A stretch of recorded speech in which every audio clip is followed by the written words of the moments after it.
Hey everybody, good evening. I just wanted to jump on and just briefly talk about the role of a man and a woman in a relationship in marriage, and just kind of share my experience on that, just so that we're kind of clear. If you go back to the Bible and you go back to Genesis, first of all, God created Adam. He created man. And if you think about it, Adam's in the Garden of Eden by himself. He's content. God has given him responsibilities, and he has a perfect relationship with God. He's totally connected, and Adam understands that he's under the authority of God. He's in the garden. He has tasks to do. He's offered different, things are gifted to him from God, and he explores and observes and names the animals, etc., etc. Okay? So, first of all, let's just get clear that man was created first, okay, in Genesis. Now, God decides that this is not cool and that man needs a helper. Man needs a mate. So God creates woman, and he creates woman out of Adam's rib. Okay, so woman is actually created out of the womb of Adam, and so they are one unit. A male and a female is a unit. But even though they're two independent people, Eve has her mindset and Adam has his mindset. The point is, they're two people, but the two people become one. They're one unit, and their bodies and the difference in the shape and look of their bodies is about becoming one. So let's just clear that up. So now let's fast forward. God's purpose for Adam by himself, Adam was happy being a single man in the garden. But when God gave Adam Eve, now it's not just Adam. But Adam had to prove to God first that Adam was under the authority and rule of God. Adam had to respect God first. He had to be in a perfect relationship with God first. Then God gives Adam Eve. And with Eve, Adam is under the perfect relationship with God. And then he gets to rule over Eve in terms of being the final answer about something. However, Adam appreciates Eve's take and perception and, different way of approaching things than Adam. Adam's very logical and Eve is very feeling. Okay, so let's just take that into consideration. There's the baseline. Okay, let's fast forward, and I'm going to use my life and my example to illustrate what I'm getting at, okay? All right, so jump back to I'm age 15. I'm at School for the Arts. I'm a dance major. Eric is a musician. And I'm doing my thing, okay? I'm being Anne, and I'm dancing in the dance studio. And Eric is being Eric, and he's playing music in the music studio. But when Eric leaves, he notices me, he observes me, okay? And he then approaches me and he says, hey, can we have a conversation? And then he starts to choose me. Does that make sense? He starts to pursue me. And even at age 15, I was very clear about my boundaries and about, no sex before marriage and all that stuff. Like, I was like, is God your primary focus? If God's your primary focus, then we have something to talk about. If God's not your primary focus, don't waste my time, okay? And when I met Eric at that point, our conversations were about God. Our conversations were about the Bible. Our conversations were about how he can improve as a musician. And I was saying, how can I improve as a dancer? And we each had very different skill sets. And I was more artistic in a certain visual way. And he was more artistic in an auditory way. And again, our differences complemented one another. Okay?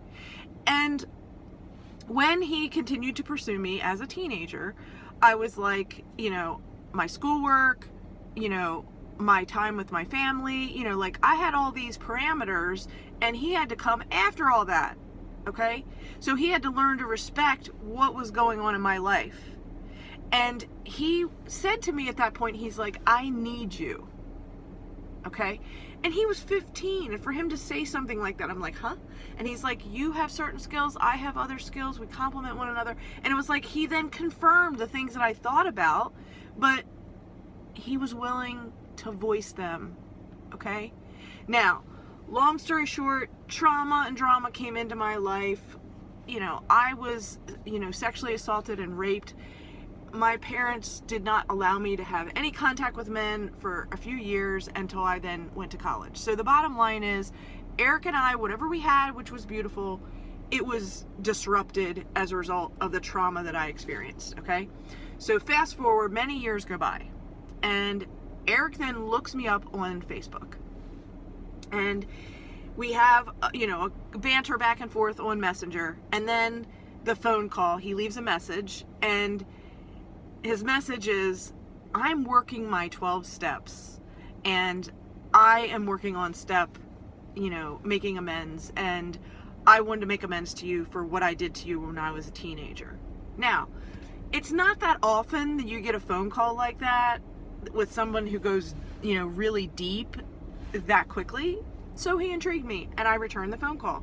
And when we had that phone call, where I'm returning his phone call, and now we're both on the phone, I'm asking very specific questions up front. I'm not wasting time. And I'm like, do you have a serious relationship with God, our Father, the God of Israel? What's your faith? What's your faith practice? What are you doing? What are you involved in? What ministry stuff are you doing? I mean, those are the questions that I was asking, okay? And he's going, 12-step work is I'm so into it, and I've been in, NA for 31 years, and I'm really active in my recovery, and I have a great sponsor, and blah, blah, blah. So the point is, I'm thinking, oh my gosh, I've hit the lottery. I finally have a guy that's at the intellectual level that I can actually have an intelligent conversation with about God, about the Bible, about, complex ideas and visionary business ideas. And again, he was the musician, and he had the auditory background, and I'm the artist, and I have the visual background from graphic design and from physically doing tactile touch things with teaching yoga and fitness and that sort of thing.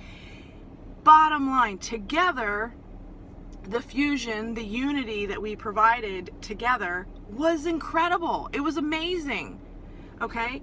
And when our minds connected, it was like just the visionary stuff that we wrote down and created and put on paper and put on poster boards, and then started to act it out and create tasks lists and project lists. And, we were about unity. Like, he wanted me to be his helper to help him in that role, like I explained in Genesis.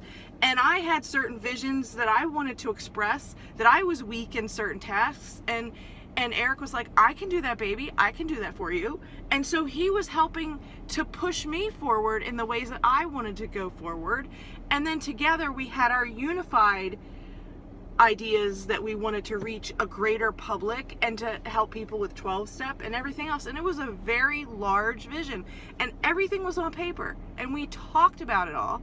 And then, the proposal came, the ring came, and planning the wedding, and we were in that phase of love bubble, and like, I'm telling you, it was amazing.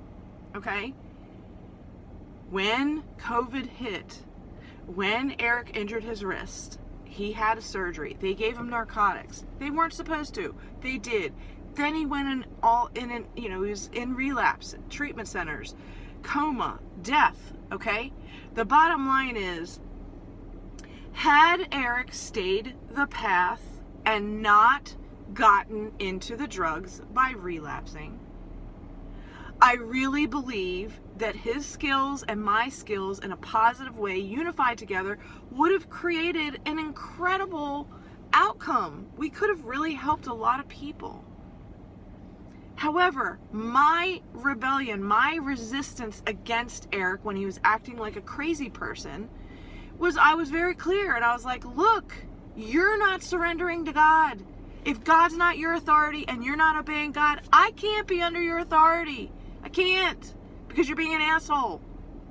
I can't follow an asshole. Like, you have got to have your direct connection to God, and if your direct connection to God is under his authority and it's noteworthy, then yes, I'll take your guidance, and yes, I'll submit to you as a woman. But I won't submit to you when you're doing drugs. I'm not going to submit to you when you're being violent. I'm not going to submit to you when you're verbally abusing me. I'm not going to submit to you when you're creating drama and chaos in your own family and extended family. Not doing it. I'm not going to submit to your authority when you're screwing up our finances. No, I'm going to say, get straight with God. Go back to God. Get yourself cleaned up with God, and then come back to me when you're whole and complete with God. And because I came at him like that, Eric did have a respect for me. And he was like, baby, I was such an asshole when I used this drug and blah, blah, blah. You know, I'm so sorry. It was the drug speaking. I told my sponsor, I'm back in, I'm going to do this right. I'm going to get into this recovery, and I'd listen to all the words. Okay. I'd hear the story. And my response was very simple. Eric, I love you. You're an amazing person. You have incredible potential. However, without the structure and authority under God, I can't play this game. I can only play this game when your authority as a man is properly underneath of God. And when that is working, we're great. I can submit to you. I can let you be the headship of our relationship and our family. And I can defer to you and think that you have the right mindset to make the proper decisions. But when you are high or drunk or juiced up with whores and gambling and vandalism and all that other, and like on some level, whether, even though I didn't know these things were going on because he was such a master manipulator and he hid it from me, the point is my body as a temple was like, oh hell no. And I was like pulling back, and I was like, don't touch me today. Like, back off, get yourself straight. I don't know what it is with you today, but something's not right. Now, did I want to be in unity with the man that I loved? Absolutely, I loved him. But I cannot be in unity with a man that's doing drugs and choosing demons and demon entities. That's not under God. That's with Satan. The point is, it's a very clear, fine line. You choose God and you're under God, or you choose Satan and you're under the devils. That's it. It's a very simple choice. And when people say, oh, well, Jesus died on the cross for our sins, and all that's taken care of. Look, people, you can't keep sinning over and over again and justify it. No, that is not at all what the Bible says. If you want to be under God's blessings, you need to follow the 10 Commandments. You need to read the Bible and understand what it says. And you need to honor that God is the authority, period. And if you're choosing sin repeatedly over and over again, and whatever your sin is, if you're choosing that, you are not under God's blessings. Now, God is a very, very loving, merciful, patient God. And He wants you. He wants your soul. He wants you to come back to Him and have a proper relationship with Him and be under God's authority. And that's men and women. Okay? And a man, when he is under the proper authority of God, and the woman who's under the proper authority of God, and then when they come together and they create this unity, it's absolutely beautiful. However, if the man chooses sin again and again, and in this case, drugs, addiction, porn, vandalism, stealing, all of that, okay? If a man continues to choose sin, the woman who is in a relationship with that man, she's going to suffer. And when she feels the suffering and she realizes this man does not have my back, I can't trust him, I don't feel comfortable, something's wrong, my gut is off, like something's up, okay? And then the woman rebels and says, hey man, I don't know what it is that you're doing, but something that you're doing is dishonest, and you got to get straight with God. Okay? Now, she may give him a certain period of time with parameters and say, hey, you've got to do A, B, and C. And when you're at this point, yes, we can consider moving forward. But without that foundation and the rock on Jesus, Yeshua the cross, and with God our Father as, a merciful Father as the baseline, like for me, I can't be in a relationship with the nonsense and the addictions and the sins and the lies and the manipulation. No. And no woman should accept that. And that is why there are also verses in the Bible that says it is better to be a woman and to be alone and to be following God's lead than it is to be attached with a man who is irresponsible and not under God's authority, dragging the woman down into the pit with him. So I hope that this brings light to maybe some of your concerns about that. And if you have any direct things, again, you can DM me or call and I will address your concerns as best as I can.